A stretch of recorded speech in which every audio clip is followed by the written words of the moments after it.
viwete wakaanza kupona, Yerusalemu wagonjwa wakapona, kwa sababu wanapenda alimbeba Yesu akaingia na Yerusalemu.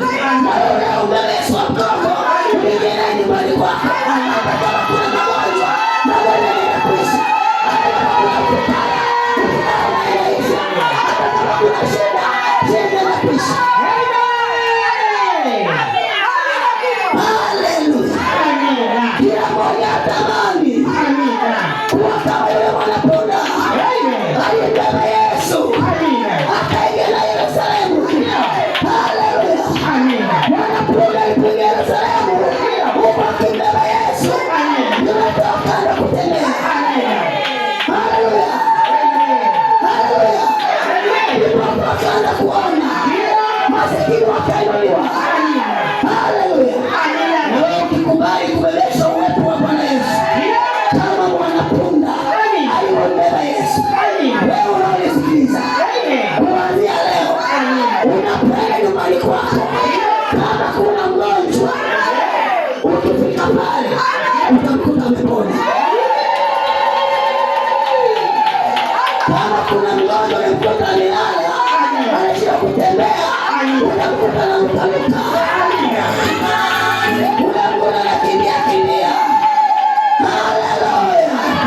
Wako nyumbani kwako, wako nyumbani kwako. Watu wanateseka sana, watu wanateswa, magonjwa kwao yaishi kabisa, shida ziishi kabisa, kwa sababu ya kukosa wokovu wa kweli. Watu wamekalia udini, wamekalia uzebu. Zebu haina msaada, dini haina msaada. Msaada kwa mzee wa Yesu, msaada kwa Yesu wa mzee wa Yesu.